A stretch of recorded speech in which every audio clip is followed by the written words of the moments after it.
Well, let's see how this goes. Good afternoon, YouTube. I haven't been around in a while. I was putting up videos about coronavirus, about the epidemic. I created this equation, which was very simple and crude, and it turned out to predict exactly what coronavirus, the pandemic, was going to do. And it got to the point where I just didn't bother looking at it because it was so accurate. It was within 1% of what the actual figures were. And what I predicted was sometime in April, the warm weather is going to come and coronavirus is going to start tapering off. Because that's what happens with respiratory diseases, and also because Chinese researchers said that would happen. And that started happening. And what I said was, in advance, I said, when this happens, my equation is going to lose accuracy. And there's going to be this widely, this thing is going to open up. Down here will be the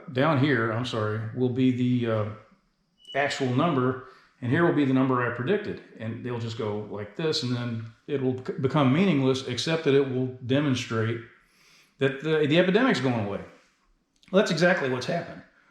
Last time I checked, my numbers were 12.7% above what my equation predicted. So this thing's going away. Barring some kind of miracle, it's going away. And hopefully the needless economic destruction will go along with it. Everybody should look at Sweden, where they didn't do all these things. Sweden is going to rule the world because they didn't stay home. So that's one thing I wanted to mention, just to get it out of the way. And another thing I wanted to talk about, I guess I should turn this on. I hope that looks good. I should check my phone. Yeah, it looks all right. So what did I want to talk about today? Well, I want to talk about the Food Network and Alton Brown. I cook a lot. And I'm not a trained chef, although, by the way, don't have too much respect for people who go to culinary school. Think about all the bad meals you've had in restaurants that were prepared by people that had degrees.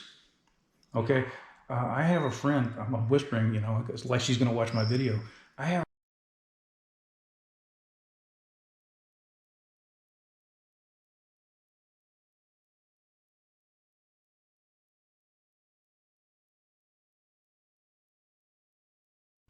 So I guess what I'm saying is I'm not highly trained. I'm not the greatest technician on earth. I'm not that knowledgeable, but I managed to come up with a lot of good recipes. The things that I cook well, I cook really well.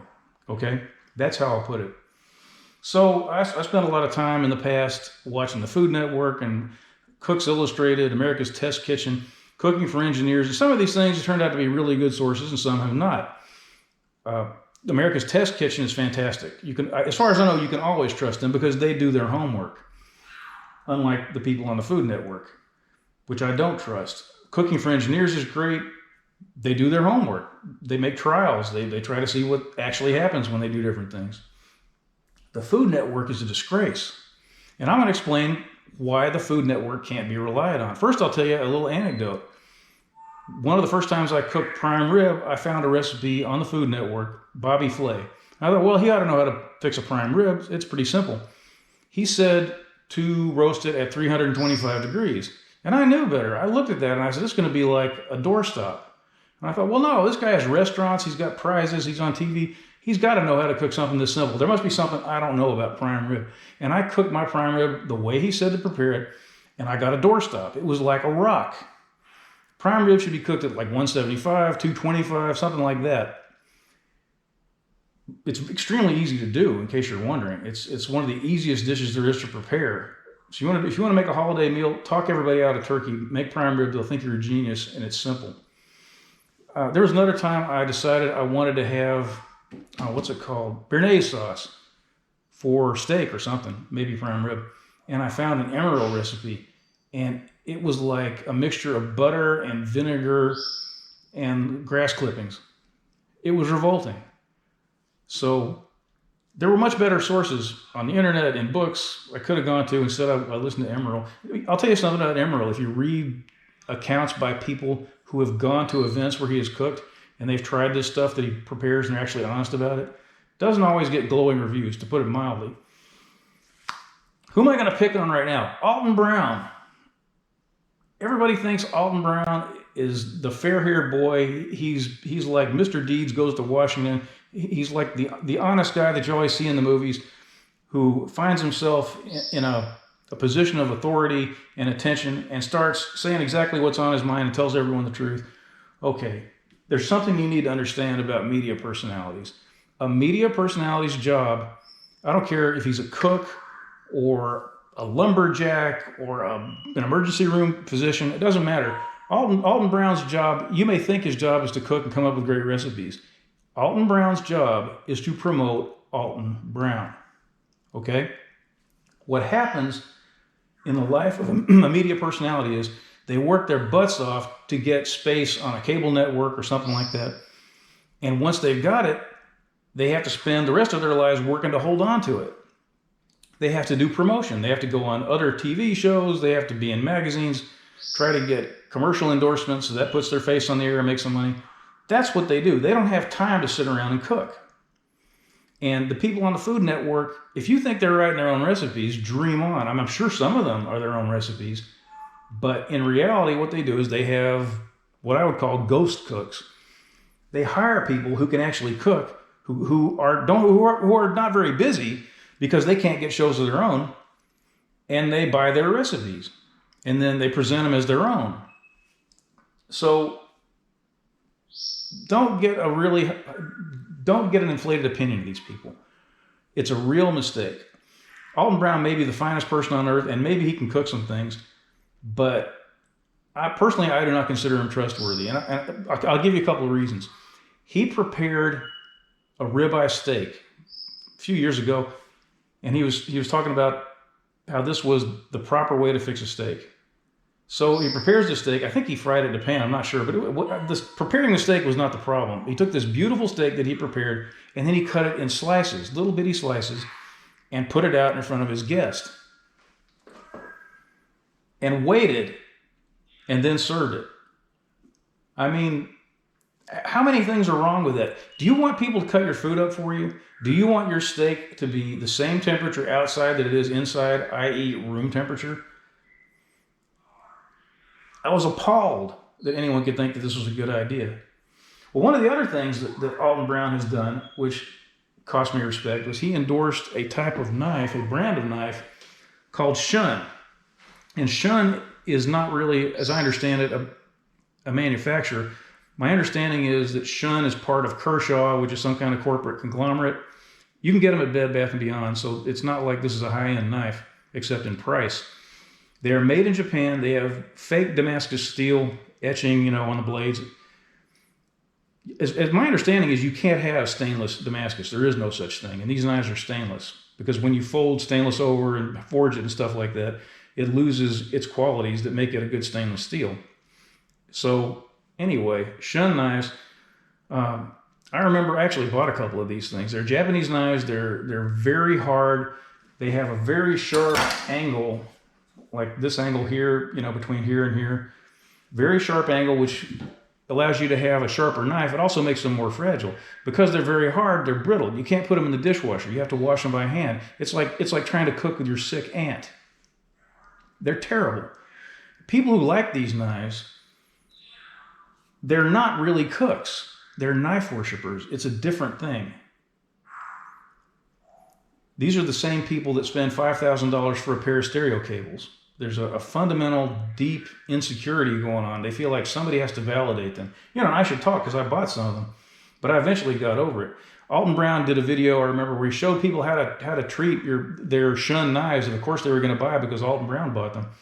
And he put them in the sink, and he held them with one hand, and he rubbed them with the other. And I thought, man, if I cook for a bunch of people, and then I got to clean up the kitchen, am I really going to want to do this with my knives?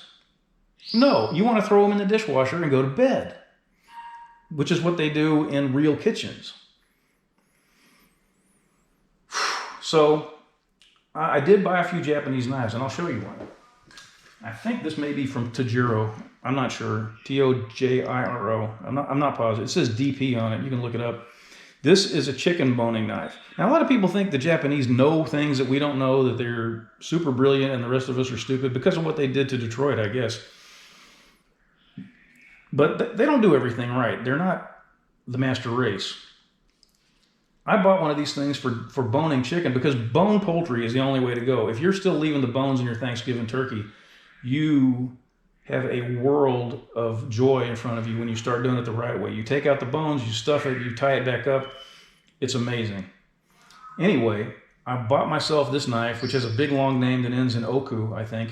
I don't know what it's called. And it's terrible. What it is, it's like a little chef's knife, and it's too big, it's brittle, it has to be babied. It's easy to cut yourself with this thing because it's so huge for its purpose. So I never use it. When my dad had dementia, I remember I caught him. We were living together, and we had a glass top stove, and I remember I caught him scraping the crud off the stove with this, and I thought, man, that's really bad. But then I thought, well, I don't use it. You know, who cares?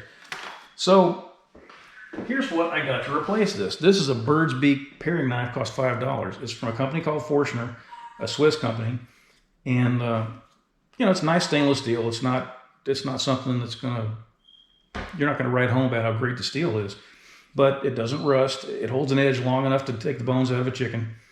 Very quick to sharpen, and I don't know what this thing cost, but it was at least 10 times what this one did.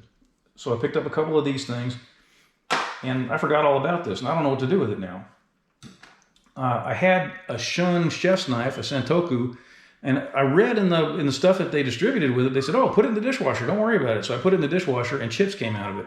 So I gave it to a friend of mine who worshiped knives, and that was the end of it. I was out $85, and you know, I guess that was tuition. But not before I also bought a Shun cleaver, which had the same problem. It was a bad shape, it was too small, it was a useless and worthless cleaver. You want to see a good cleaver? Now, the best cleaver I've got cost me $10, and it came from a place called the Wok Shop, which is a website which sells Chinese tools, and it's a crummy thing stamped out of.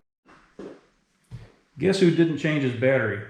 The battery died on me, so I get to start over. Well, not start over, but start in the middle. But it's a good thing because it gave me an opportunity to bring this out. And this is my Wok Shop vegetable cleaver. Yeah, there's a difference between these and the meat cleavers. The meat cleavers are not as versatile; they're big and heavy. This is the old-fashioned version of this, which is also very good. This is Forstner, I think. Victorinox, same thing. So this thing, now you do have to wash it by hand, unfortunately, and that's a pain in the rear, and that's why I got the stainless one. But it's one of the most useful knives you'll ever use. You can't imagine how useful it is. First of all, sharpening. You can sharpen this thing up, tune it up with a hone, or something like this is what I like to use. This is a diamond thing that cost, I don't know, $15 or something. Nice diamond edge, nice diamond abrasive, you never have to change it. Takes forever to wear out. You can tune this thing up to where, I'm not kidding about this. You've ever seen people take a knife and cut through paper with it? Oh, big deal, very scary. Well, this thing, with that sharpener, you can tune this thing up to where you can hold a paper towel, not a piece of notebook paper or typing paper, but a soft paper towel, and you can fold it over once and hold it out like this, and you can wave this knife through it and it will sever it. So it's great for picking things up. You can use the back of it to tenderize stuff, although the problem with that is if it slips, it comes back and cuts your face off. So you have to think about that. But wonderful knife, and if I lose it, it's $10 plus shipping. Magnificent knife. And this one is nearly as good. I don't think it takes quite as good an edge, and I throw this in the dishwasher all the time. So this is what I replaced my Shun cleaver with. Now, I made a big mistake once. I bought a Japanese cleaver. Japanese cleaver, this is a stainless cleaver, and I think it's a Tojiro. I don't know, because the name's covered up by this newspaper. Why is it wrapped in newspaper? Well, because when I moved, when I left Miami, I wrapped my stuff up, and I don't use this knife. I'm afraid to use it. It was like $250 for one thing, and it has to be hand washed, and I don't need it. I've got another cleaver. Oh, here we go. This is a Mundial cleaver, M-U-N-D-I-A-L. I think it's made in Brazil. It's about the same thing as a Forstner. They use these things in commercial kitchens. If you go into commercial kitchens, you're not going to see $300 knives. The people on the Food Network want you to think that you will. You will not. Because in commercial kitchens, they got to get the job over with. There may be one or two nuts in there with their own special knives that they've given names to. But other than that, they're using stuff like this. This is stainless, razor sharp, blast through bones, and I don't have to baby it. I think this one's actually a vegetable cleaver, as big as it is. I don't remember because I don't use it. It's a total waste of money. So these are my chef knives. This one was recommended by America's Test Kitchen, and this is a Forstner. I think it's 18 bucks. Phenomenal knife, nice rubber handle, NSF approved, certified, whatever it is. So that means it's not going to hold bacteria the way other knives might. All these rubbery knives, rubber handle things are NSF certified, and you can get them in different colors. And that way, when you're doing more than one thing, like when you're preparing vegetables and preparing meat, you don't mix up your knives. You can say, well, there's my red meat knife and my blue vegetable knife, and that way you don't kill your family with bacteria, which is what you would do if you followed the Alton Brown route and spent your rent on a Japanese knife, because you wouldn't be able to afford another one. These things, this is called a Granton Edge or something like that, Granton. I don't know what Granton means. I don't know if Granton was a person who invented this.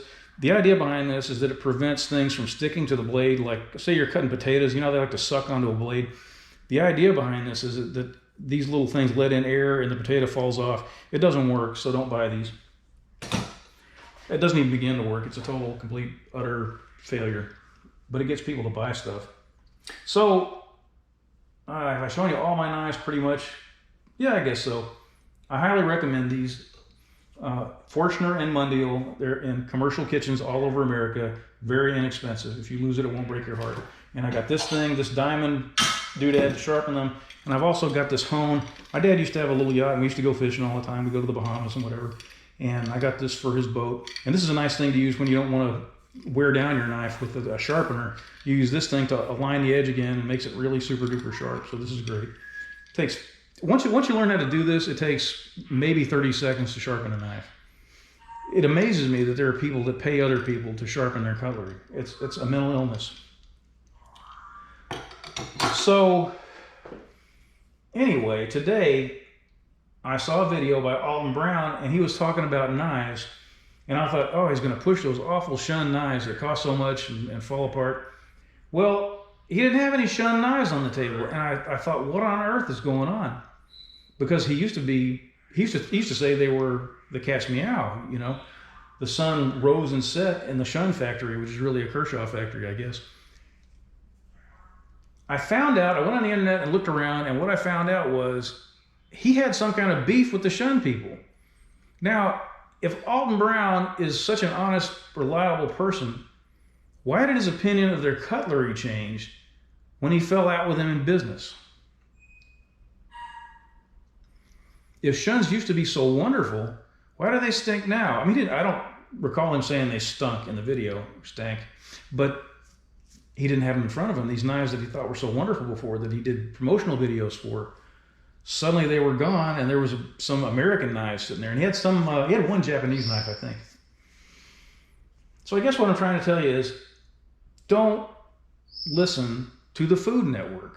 Stay away from the Food Network. If you got Japanese knives, God bless you. If you don't have them yet, don't ever buy one for any reason. Get yourself some of these nice. Where is this one made? I can't even see.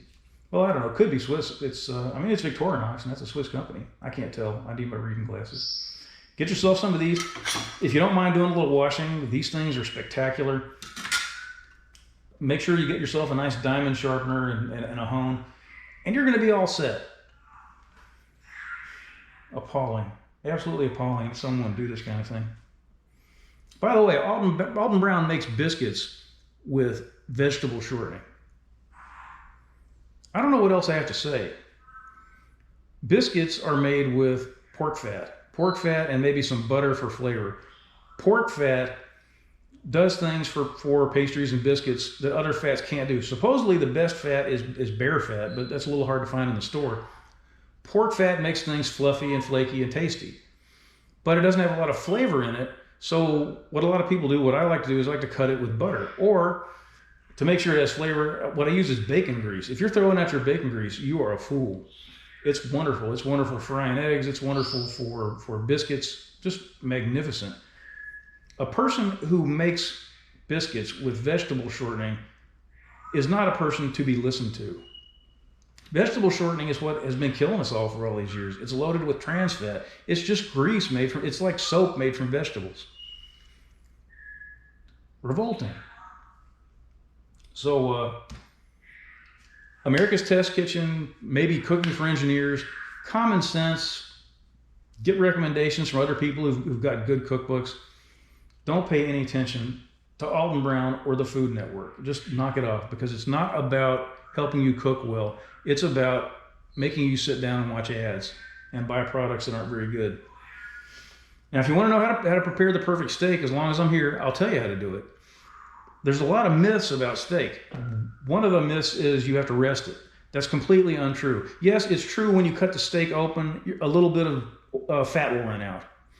It's like a teaspoon. It's nothing. And where does the fat go? Well, it goes on your plate where you can soak it up with a potato or something. It's not like you're going to lose the fat. Don't be all that worried about it. If you let a steak rest, which is a ridiculous word for it, what you're really doing is you're letting the fat congeal because the steak is getting cold. And therefore less fat runs out. People say, oh, there's these little secret passages inside steak and the fat goes this way and that way and distributes itself. There are no secret passages within steak. Cut one open and take a look sometime. What you want when you fix a steak is hot outside and either warm or hot in the middle, depending. I mean, if you're, crazy and you overcook your steaks, then hot in the middle. And if you're a normal person, then warm. Or if you're, a real man, cool because you like it rare. There's supposed to be a temperature difference between the outside and the inside. And if you go to restaurants that prepare steaks, high-end restaurants, you'll notice they don't rest their steaks. They bring them out sizzling. And they use things that are called salamanders, or they'll use like an electric salamander, which is a heat array that projects down, an electric array that projects heat downward, and it's ferocious and it requires, I don't know what, at least 220 volt electricity. You're not going to get a salamander probably. And they also use gas that projects flames downward. If you don't want to fool with that kind of thing, if you want a really phenomenal steak that's better than Ruth's Chris, age your own beef and then fry it in cast iron. And get yourself a propane cooker. And I'll put a picture of my propane cooker that I just got the other day. I had one a long time ago, and I didn't want to move it when I moved up here, and I thought, well, they're 20 bucks each or something. Who cares? And I got up here and I found out they've gone up to $86. And on top of that, the coronavirus hoarders started snapping them up because obviously there's a relationship between propane cookers and respiratory diseases. And if you have enough propane cookers and your neighbors can't have one, then you won't get sick. So I got myself a propane cooker, 200,000 BTUs, I think it is. You don't want the little ones. You don't want the ones that are like 40 bucks. You want the $80 one. The one I got is from a company called Gas One, which is easy to remember. That's a good, reliable, excellent cooker. I'm sure there's others. So what you do is you put either a cast iron skillet or even better, a griddle. You can get like a griddle that's a couple of feet long, from Walmart or whatever. Lodge makes one. I don't like Lodge products because they're cheap and crummy and coarse. I like the old cast iron because it's much better. But when it comes to a griddle that's used for steak, it doesn't matter. It could be a manhole cover. So you get yourself one of these things, or a skillet or whatever. You can get a $7 skillet at Walmart that'll work perfectly fine, a Chinese skillet. And you stick it on your propane cooker. And what you do is you salt your steak on both sides very heavily, much more heavily than you think you're going to need to, because the salt's going to come off. And if you want to put a little pepper on it, fine. And then you throw some butter in your skillet. You heat your skillet up till it starts to smoke a little bit. And you throw butter into it. And you get the butter smoking a little bit. And then you put your steak in. And what you can do is, if you're not good at cooking steaks, you're not good at judging the time, you can use a handheld instant read thermometer, or you can get a thermometer that has a big long cord on it. And you can stick that in the side of the steak, and it'll give you a constant reading in the middle of the steak. So what you're going to do is fry it so it's on the verge of blackening, but it never really starts to get black. You want a nice dark brown, thick, crunchy crust of salt and steak and fat. And when you get to something like 110 degrees, what you're going to do is you look at the temperature inside the meat. Say it's 40 degrees, and your goal is say 110, which is a good place to stop. Well, you divide that by 2. So what is that? 70 degrees, 35. So that means you're going to want to cook it halfway and then turn it. So that's 35. That's going to be 75 degrees. So you take it 40 degrees to 75 degrees, then you turn it over and cook it the rest of the way. And you look at it and see if it's all right. And if it's not, you toast it a little more. The thermometer tells you when it's the correct temperature in the middle, and it's just a wonderful thing. It's a magnificent thing. You can adjust it, if that's too done for you or not done enough. I'll tell you something interesting. The USDA, it's not people that cook who decide what the right temperature for medium rare and medium well would be. It's the USDA. It's a bunch of government bureaucrats backed up by lawyers. And they'll tell you that a medium steak is like 130 degrees or something. 130 is medium well. It's brown. So what you want is like somewhere between 110 and 120 maybe. So anyway, that's how you prepare an absolutely magnificent steak that wipes the floor with Ruth's Chris and Morton's Steakhouse and the Capitol Grill. There's no comparison. They're not even close. And if you're a good cook in other regards, you can also do much better on sides than they can, because they don't do a very good job with sides. The Capitol Grill serves a lot of unseasoned stuff, and Ruth's Chris doesn't use enough salt. They make a good martini, but how hard is that? So this is my big rant for today. I hope it's useful to you, and I hope you run out and get one of these knives and get yourself a propane cooker and one of those little weird thermometers with the cord on it, and you enjoy your life, and you're no longer lied to by the nuts on the Food Network. So have an excellent day.